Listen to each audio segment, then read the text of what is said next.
जया एकादशी की हार्दिक शुभकामनाएं सभी को। और आज मैं सुनाती हूँ आपको जया एकादशी की कथा। ध्यान पूर्वक सुनना सभी।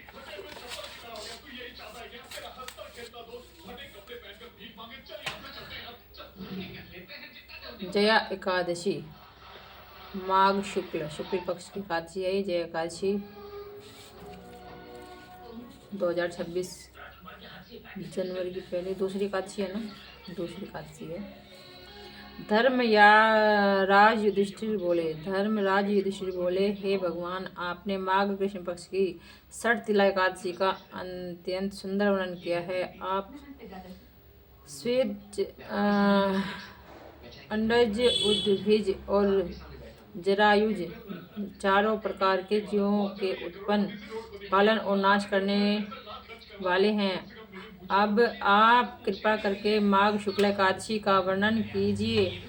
इसका नाम क्या है, इसके व्रत की क्या विधि है और इसमें से कौन से देवता का पूजन किया जाता है। श्री कृष्ण जी कहने लगे, हे राजन, इस एकादशी का नाम जया एकादशी है।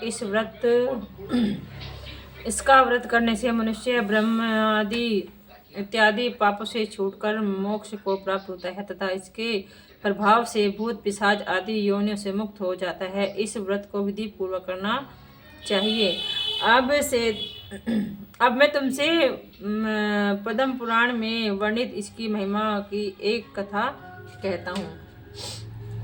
देवराज इंद्र स्वर्ग में राज करते थे और अन्य सब देवगण सुखपूर्वक स्वर्ग में रहते थे। एक समय इंद्र अपनी इच्छानुसार नंदन वन में अप्सराओं के साथ विहार कर रहे थे और गंधर्व गान कर रहे थे। उन गंधर्वों में प्रसिद्ध पुष्पदंत तथा उनकी अन्य पुष्पवती और चित्रसेन तथा उसकी स्त्री मालिनी भी थे। मालिनी का पुत्र पुष्पवान और उनका पुत्र माल्यवान भी उपस्थित थे। पुष्पवती गंधर्व कन्या माल्यवान को देखकर उस पर मोहित हो गई और माल्यवान पर काम बाण चलाने लगी। उसने अपने रूप, लावण्य और हाव भाव से माल्यवान को वश में कर लिया। हे राजन, पुष्पवती भी अत्यंत सुंदर थी। अब वे इंद्र को प्रसन्न करने के लिए गान करने लगे, परंतु परस्पर मोहित हो जाने के कारण उनका चित्त भ्रमित हो गया था। इनके ठीक प्रकार न गाने तथा ताल स्वर ठीक न होने से इंद्र इनके प्रेम को समझ गए और उन्होंने इसमें अपना अपमान समझकर उनको श्राप दे दिया। इंद्र ने कहा कि हे मूर्खों, तुमने मेरी आज्ञा का उल्लंघन किया है, इसलिए तुम्हें धिक्कार है। अब तुम दोनों स्त्री पुरुष के रूप में मृत्युलोक में जाकर पिशाच रूप धारण करो और अपने किए का फल भोगो। इंद्र का ऐसा शाप सुनकर वे अत्यंत दुखी हुए और हिमालय पर्वत पर दुख पूर्वक अपना जीवन व्यतीत करने लगे।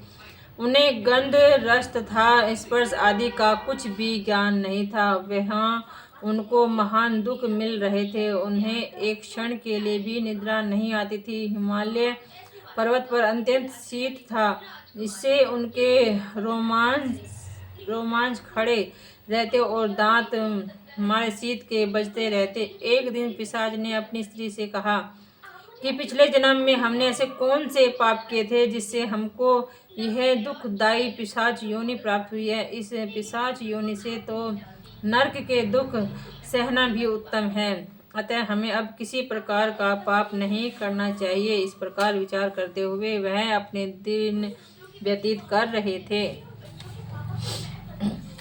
देवयोग से तभी माघ मास के शुक्ल पक्ष की एकादशी जया नाम एकादशी आई। इस दिन उन्होंने कुछ भी भोजन नहीं किया और न कोई पाप कर्म किया, केवल फल फूल खाकर ही दिन व्यतीत किया और साय समय महान दुख से पीपल के वृक्ष के नीचे बैठ गए। उस समय सूर्य भगवान अस्त हो रहे थे। उस रात को अत्यंत ठंडक थी, इस कारण वे दोनों शीत के मारे अति दुख दुखित होकर मृतक समान आपस में चिपटे हुए पड़े रहे। उस रात्रि उनको निद्रा भी नहीं आई। हे राजन, जया एकादशी के उपवास और रात्रि के जागरण से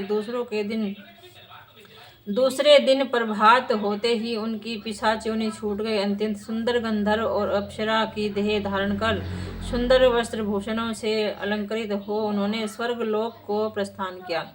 उस समय आकाश में देवता तथा गंधर्व उनकी स्तुति करते हुए पुष्प वर्षा करने लगे। स्वर्गलोक में जाकर उन दोनों ने देवराज इंद्र को प्रणाम किया। इंद्र उनको पहले रूप में देखकर अत्यंत आश्चर्यचकित हुए और पूछने लगे कि तुमने अपनी पिशाच योनि से किस प्रकार छुटकारा पाया, सो सब बतलाओ। माल्यवान बोला, हे देवेंद्र, भगवान विष्णु की कृपा और जया एकादशी के व्रत के प्रभाव से ही हमारी पिशाच योनि देह छूट गई है। व्रत के प्रभाव से ही हमारी पिशाच देह छूटी है। तब इंद्र ने कहा कि हे माल्यवान, भगवान की कृपा और एकादशी के व्रत करने से न केवल तुम्हारी पिशाच योनि छूट गई है वरन हम लोगों के भी वंदनीय हो गए, क्योंकि विष्णु और शिव के भक्त हम लोगों के वंदनीय हैं। अतः आप धन्य हैं। अब आप पुष्पवती के साथ जाकर विहार करो। श्री कृष्ण कहने लगे कि हे राजा युधिष्ठिर, जया एकादशी के व्रत से बुरी योनि छूट जाती है। जिस मनुष्य ने एक एकादशी का व्रत किया उसने मानो सब यज्ञ तप दान आदि कर लिए। जो मनुष्य जया एकादशी का व्रत करते हैं वे अवश्य ही 1000 वर्षों तक स्वर्ग में वास करते हैं। इसी के साथ इस प्रकार एकादशी महात्म्य का 6वां अध्याय समाप्त हुआ।